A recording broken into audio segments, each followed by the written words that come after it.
This girl never imagined that by simply not wanting to work overtime, she would go from being a receptionist to a mysterious powerhouse capable of defeating dungeon bosses. It turned out that as long as no one else could clear a dungeon, Arena would go in alone to defeat the boss. However, this wasn't a sustainable solution, because as she defeated the bosses, more and more smaller monsters would gather. Adventurers would come to Arena for bounty tasks, which increased her workload as a receptionist. Eventually, Arena had to step in herself. But over time, this led to Arena gaining terrifying strength without even realizing it. One day, there was a dungeon that no one had cleared, not even the strongest adventurer team in the guild, who couldn't defeat the boss inside. To avoid overtime, Arena had no choice but to go in herself and defeat the boss. But how could she, a mere receptionist, possess such power? Jet told Arena to leave, but when he saw her weapon, he was shocked. Arena's hammer was the symbol of an executioner. It turned out that Arena's deeds had become legendary. Whenever a dungeon went unsolved, a mysterious figure would show up alone to defeat the boss. Normally, adventurers formed teams to battle bosses, but the executioner always fought alone, and no matter how strong the boss was, they were no match for the executioner. Unfortunately, since Arena always disguised herself during battles, no one had ever seen her face, not even her gender. The only identifying feature was the huge warhammer she carried. While Jet was still in shock, the boss had already been defeated by Arena. Jet's team was still in awe, but for Arena, this was just another normal day. After defeating the boss, she could finally go home. Before leaving, Arena took a glance behind her, but she didn't realize that it was that very glance that revealed her face to Jet. When Jet returned, he posted a missing person request. However, since the dungeon was so dark and Arena was disguised, Jet only knew that the executioner was a woman with black hair and green eyes. As Jet was still figuring things out, a gust of wind blew, and Jet saw the back of a woman. With black hair and green eyes, she resembled the executioner he had seen earlier. Jet followed her, only to find that she had entered a guild counter. At the same time, Arena was in a good mood because solving the dungeon meant she wouldn't have to work overtime. But to her shock, someone walked in. It was Jet.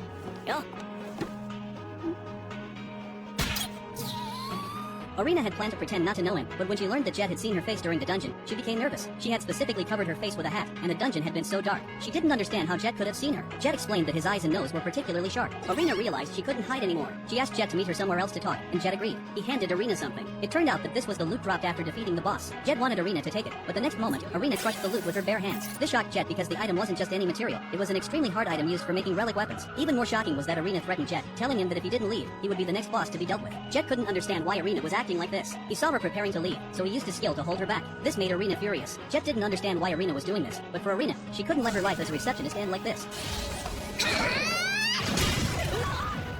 To ensure her peaceful life, she now had to eliminate Jet. Jet stopped her and asked where her weapon came from. He wanted to know if it was a divine skill. It turned out that divine skills were legendary, dreamlike abilities far stronger than the highest level skills available today. However, no one had been able to use them for a long time. Because of this, Jet really wanted Arena to join his team. He told her that he needed her. Arena warned Jet not to bother her, but seeing how persistent Jet was, she finally explained the advantages of her receptionist job.